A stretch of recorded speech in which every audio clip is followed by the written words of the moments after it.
Il y a 10 ans, il a sauvé un enfant au bord d'une rivière. Avant de l'oublier complètement. 10 ans plus tard, cet enfant revient pas seulement pour le retrouver, mais pour l'entraîner dans une relation dont il ne pourra plus s'échapper. Sur scène, ce n'était qu'un rôle. Mais sous les projecteurs, quelqu'un a déjà commencé à perdre le contrôle à cause de lui. Il pensait être utilisé. Alors qu'en réalité, tout était planifié depuis le début. Et au moment où il comprend la vérité, il est déjà trop tard pour faire marche arrière. Une odeur de brûlé, de la vapeur épaisse qui s'élève chancelle dans la salle de bain, sur le point de s'effondrer. L'eau brûlante lui éclabousse les yeux, lui arrachant presque toute vision, ne laissant qu'une douleur cuisante qui se répand sur son visage. Dans ce chaos, il tâtonne malgré tout vers la porte, son instinct de survie prenant le dessus sur tout le reste. Une voix derrière lui tente de le retenir, mais Kyokyo ne se retourne pas à cet instant, il ne veut qu'une chose, sortir. Si je ne peux plus voir, alors au moins je ne serai plus une menace. Cette pensée traverse son esprit, entre désespoir et auto-apaisement. Enfin dehors, il halète, son corps tremble sous la douleur et la panique. Mais même à cet instant, une question persiste dans son esprit, comment tout en est-il arrivé là? S'il ne peut pas être pardonné, alors vaut-il mieux tout emporter avec lui dans la chute. Une pensée dangereuse, fugace, mais suffisante pour semer la graine d'un sentiment déviant à venir. 2 ans plus tôt, Kyokyo n'était qu'un étudiant pauvre, comptant chaque centime, prêt à tout pour gagner de l'argent. Il a été entraîné par ses camarades dans un club de théâtre, au départ uniquement pour arrondir ses fins de mois. Pour lui, la scène n'était pas une passion, seulement un travail qui rapporte. Pourtant, il se révélait incroyablement doué pour jouer, n'hésitant même pas à se travestir si la paix en valait la peine. Robe ample, maquillage sophistiqué, Kyokyo monte sur scène avec une assurance totalement différente. Ailleurs, un nom commence à circuler, Zong Minyu, une existence presque inaccessible. Génie du théâtre, favori des élites, quelqu'un dont la simple apparition relève déjà du privilège. Kyokyo, lui, n'a jamais prêté attention à ce genre de personne.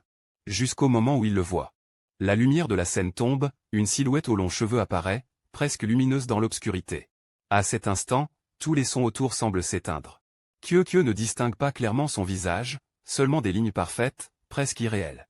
Une émotion étrange monte en lui, ni admiration, ni tout à fait de la jalousie. C'est un trouble, un battement du cœur. Qu'il nie aussitôt. Ce n'est que l'effet des lumières. Pourtant, son regard ne peut se détourner. Plus il regarde, plus il ressent l'écart infranchissable entre eux. L'autre se tient sur scène comme une entité différente, pure, parfaite, intacte de toute poussière du monde. Et lui? Kyokyo n'est qu'un acteur jouant un rôle pour survivre. Pourtant, cet instant s'imprime profondément dans sa mémoire. Un sentiment sans nom, enterré avant même d'avoir été reconnu. Ce n'était qu'un frisson passager. Ça ne devrait pas compter. Mais cet instant-là marque en réalité le début de tout ce qui va suivre. Lorsque vient son tour de monter sur scène, les coulisses sombrent aussitôt dans le chaos, chacun se précipitant à sa place. Kyokyo, vêtu de sa robe de scène, laisse son regard chercher inconsciemment quelqu'un dans la foule. Zong Minyu apparaît sous les projecteurs, d'une perfection telle que l'espace autour semble se contracter. Aux yeux de Kyokyo, il ne ressemble pas à un être humain, mais à une œuvre créée uniquement pour être admirée. Un sentiment d'écart écrasant monte en lui, une distance si grande qu'elle en devient presque insupportable. Il laisse échapper un rire moqueur pour dissimuler cette émotion, se répétant qu'il n'a besoin que d'argent, rien d'autre. Pourtant, même lorsque les lumières de scène se stabilisent, son regard reste fixé sur Zong Minyu. Comme s'il venait d'être happé par quelque chose qu'il ne comprend pas lui-même. La représentation commence, tout suit le script, jusqu'à l'apparition d'un détail étrange. Un couteau qui ne fait pas partie du scénario. Zong Minyu le saisit, avec un calme si naturel qu'on pourrait croire à un simple élément du jeu. Mais Kyokyo comprend immédiatement, quelque chose ne va pas. Son rythme cardiaque se dérègle, ses yeux se figent sur la lame qui reflète la lumière. L'atmosphère dans la salle change imperceptiblement, mais personne ne réagit à temps. Cet instant semble s'étirer, déformé. Jusqu'à ce que Kyokyo se jette soudainement en avant. Ce n'est pas par héroïsme, son corps a réagi avant même qu'il puisse réfléchir. Un choc violent, la scène se brise, toute la mise en scène s'effondre en un instant. La douleur se propage, mais Kyokyo en a à peine conscience. Lorsqu'il rouvre les yeux, la première chose qu'il voit, c'est le visage de Zong Minyu, tout près du sien. Plus de projecteurs, plus de perfection artificielle, seulement un regard réel, vivant. Et à cet instant précis, la frontière entre rôle et réalité se brise pour la première fois. Dans le chaos qui envahit la scène, Kyokyo est soudainement retenu. Avant même de pouvoir réagir, Une force venue de derrière le tire contre un autre corps. La proximité est si brutale qu'il en reste figé, l'esprit vide pendant quelques secondes. Mais presque aussitôt, son instinct de défense prend le dessus, et il se débat pour se dégager. Kyokyo pense d'abord qu'il s'agit simplement d'une réaction après qu'il a ruiné la scène. Pourtant, la voix qu'il entend ne porte aucune colère mais un tremblement. L'étreinte se resserre encore, presque hors de contrôle. Enfin. Je t'ai retrouvé. Ces mots le stoppent net. Ce n'est pas une simple confusion. C'est une erreur. Chargé de passé. Kyokyo repousse aussitôt l'autre, brisant toute proximité. Pour lui, cette situation ne fait qu'empirer les choses surtout quand il s'agit d'argent. Mais autour d'eux, les murmures commencent déjà à enfler. Les regards changent vite, passant de la curiosité au mépris. D'anciennes rumeurs refont surface, déformées, entassées les unes sur les autres, dessinant une image grotesque de Kyokyo. Et cette fois, il n'a aucun moyen d'y échapper. Un téléphone se lève. Puis un autre. Son identité, son passé, son mode de vie tout est exposé sous les yeux de tous. Certaines choses étaient déjà sales.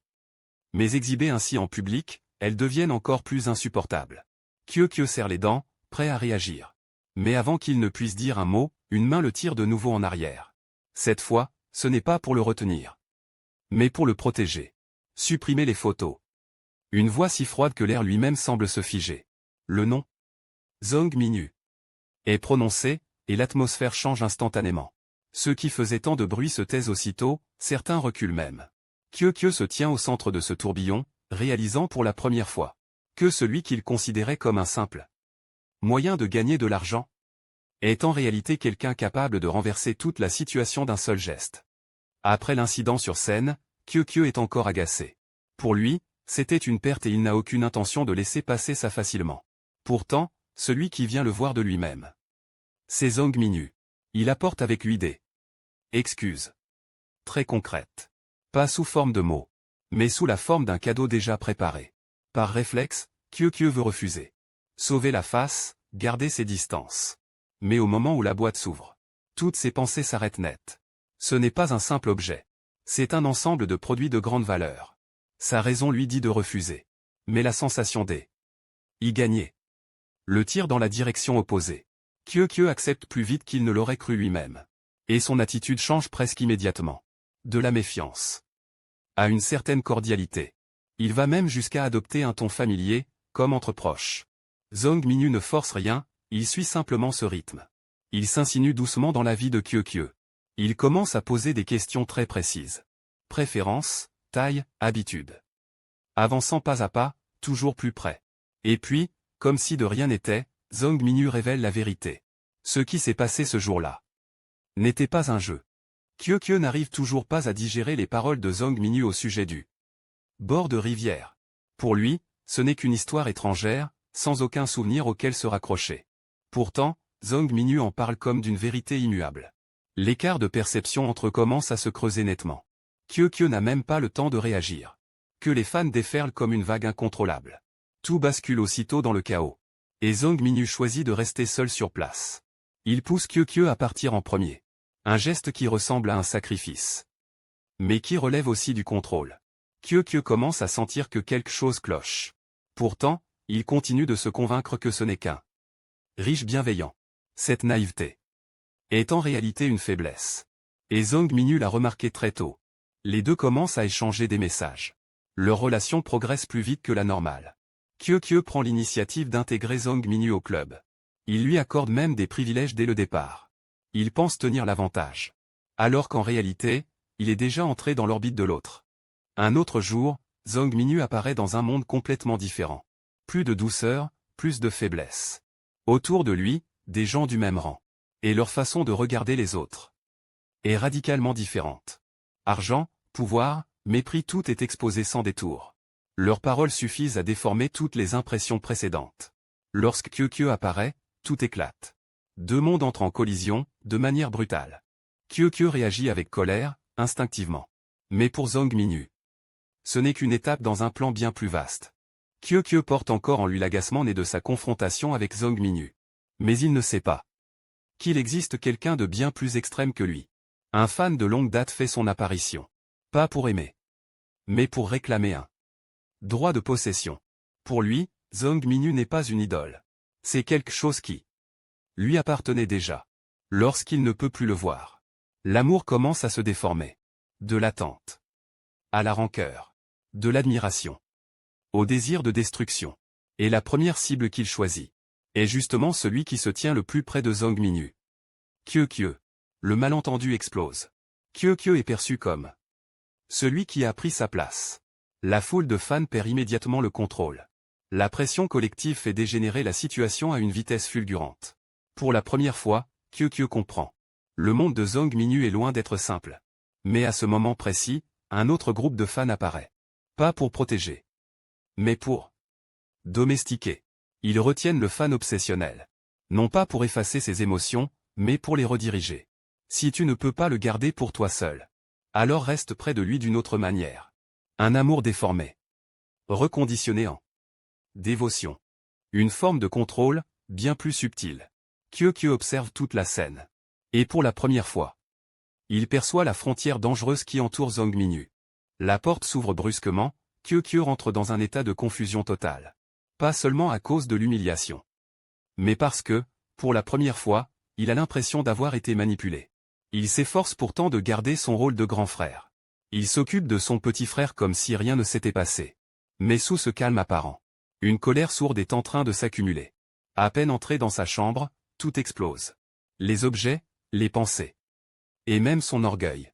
Kyokyo commence à se repasser toute la scène. Et au fil du récit, il construit sa propre conclusion. Tout est de la faute de Zhang Minyu. Une déduction sans preuve, mais suffisante pour y croire. Lorsque l'ego est blessé, on cherche instinctivement un coupable logique, de la confusion à la certitude, du doute à la haine. Kyokyo décide de tout reprendre. Pas pour l'argent, mais pour sa dignité. Pendant ce temps, de l'autre côté, Zhang Minyu reste d'un calme presque inquiétant. Il ne réagit pas. Il observe simplement, en silence. Et puis, le plan commence. Pas une confrontation directe, mais une manipulation subtile. Kyokyo est entraîné dans un espace à part. Un endroit où tout semble avoir été préparé à l'avance. La distance entre eux se réduit. Ce n'est plus un simple hasard, mais un contrôle intentionnel. Des contacts ambigus font dévier les battements de son cœur. Mais le plus dangereux, c'est que Kyokyo ne s'en rend toujours pas compte. Ce jeu n'a jamais été équitable dès le début. Kyokyo commence par un geste infime effleurer le gant de Zhang Minyu. Un prétexte parfait pour briser la distance. Mais à peine l'a-t-il touché qu'il retire sa main. Non pas par politesse, mais par instinct de méfiance. Zhang Minyu observe toute sa réaction. Et ne l'évite pas. Kyokyo change immédiatement de stratégie. Il fait semblant de vérifier le costume. Mais en réalité, il cherche une faille. Une ouverture pour faire tomber le masque du jeune maître parfait. Et puis, il voit des cicatrices qui ne devraient pas exister. À cet instant, toutes les certitudes de Kyokyo commencent à vaciller. Celui qu'il croyait intouchable porte en réalité les traces d'une véritable souffrance. Par réflexe, Kyokyo veut dissimuler ce qu'il a vu. Une réaction qu'il ne comprend même pas lui-même. Mais la situation est immédiatement interrompue. Quelqu'un entre, les ramenant tous deux à leur rôle. Zhang Minyu est le premier à réagir. Calme, précis. Et se plaçant du côté de Kyokyo. Pour la première fois, Kyokyo n'est pas exposé. Il est protégé. Ensuite, une proposition est faite. Assistant personnel, argent, avantage clairement défini. Mais Kyokyo refuse. Non pas parce qu'il n'en a pas envie, mais parce qu'il commence à comprendre qu'il est déjà en train d'être attiré dans l'orbite de l'autre. Kyokyo recule dès qu'il voit Zhang Minyu s'approcher. Non pas par peur, mais parce qu'il ne sait plus s'il doit croire ou continuer à le détester. Zhang Minyu s'arrête à cette limite. Sa voix s'adoucit, presque comme une excuse. Mais Kyokyo ne se laisse pas facilement ébranler. Dans son esprit, tout reste encore du jeu, jusqu'à ce que Zhang Minyu commence à expliquer. Pas pour se justifier mais pour défaire chaque malentendu, un à un. Les gens autour de lui, sa famille, la pression. Couche après couche, tout est dévoilé. Et pour la première fois, Kyokyo n'y trouve aucune fausseté. Zhang Minyu s'abaisse. Pas avec l'arrogance qu'on lui connaît habituellement. Il parle du fait qu'il n'a personne en qui faire confiance. Et place Kyokyo dans une position particulière. Cela ébranle Kyokyo. Mais sa raison tente encore de le retenir. Jusqu'à ce que Zhang Minyu prenne l'initiative de lui saisir la main. Et réduise la distance que Kyokyo venait lui-même de créer. Les cicatrices apparaissent sans être dissimulées. Comme un pari sans retour possible. Kyo ne parvient plus à maintenir son attitude initiale. Un sentiment de culpabilité commence à prendre le dessus. Il met lui-même fin au conflit. Ce n'est pas encore de la confiance. Mais il ne veut plus lui faire de mal. Et alors, leur relation change de nom. Assistant mais en réalité, un nouveau lien qui les attache l'un à l'autre. Un appel arrive, et la voix à l'autre bout est si familière qu'elle met Kyo mal à l'aise. Ce n'est pas de la simple politesse mais une proximité qui dépasse les limites. Il raccroche, mais le malaise persiste. Quelque chose est en train d'échapper à son contrôle. Un message apparaît. Zhong Minyu a signé le contrat. Le chiffre 10 000 lui saute aux yeux. Trop facile pour être réel. Kyo comprend que ce n'est pas une opportunité ordinaire, mais un piège soigneusement préparé. Pourtant, il choisit d'y entrer. Car lui aussi joue sa propre partie. La conversation commence, Zhong Minyu en contrôle entièrement le rythme. Chaque phrase est douce, mais ne laisse aucune échappatoire. Kyo tente de prendre de la distance. Mais Zhong Minyu la réduit aussitôt. Une invitation à se voir est proposée, presque naturellement. Comme s'ils appartenaient déjà à la même orbite. La nuit tombe, Kyo ne trouve pas le sommeil. Il commence à chercher des informations sur Zhong Minyu. Une grande famille apparaît. Une histoire dense, tissée de pouvoir et d'argent. Mais plus il lit, plus tout semble trouble. Ce qui se cache derrière n'est pas destiné aux regards extérieurs. Une discussion surgit à l'écran. Quelqu'un pose une question sur leur relation. Ça fait déjà plusieurs années. Une réponse légère, mais suffisante pour faire dérailler son cœur. Kyo serre son téléphone. Il écrit, efface. Puis recommence. Et finit par n'envoyer qu'une phrase sans risque. Bonne nuit. La distance entre eux disparaît bien trop vite. Ce n'est plus patron-assistant, mais un espace clos, où ils ne sont plus que deux, face à face. Zhong Minyu regarde Kyo longuement. Son regard n'a plus rien de dissimulé. Il s'approche. Doucement. Mais sans laisser d'issue. Kyo réagit par instinct. Il recule. Mais pas assez. La distance est maintenue. Retenue par la main de Zhong Minyu. Une question tombe sans aucune légèreté. Au fond. Qu'est-ce que tu es pour moi? Kyo se fige. Car pour la première fois, il est incapable de répondre immédiatement. Les émotions montent trop vite. Plus vite encore que la raison. Zhong Minyu ne lâche pas. Mais ne pousse pas non plus jusqu'au bout. Un instant de silence. Suffisant pour qu'ils réalisent tous les deux que tout a déjà dévié de sa trajectoire initiale. Et qu'à partir de maintenant, leur relation ne pourra plus jamais redevenir ce qu'elle était. Cette distance. Combien de temps comptes-tu encore faire semblant? Tu as regardé. Tu as touché. Alors au fond, tu as peur de moi. Ou bien tu es en train de me désirer. Réponds-moi.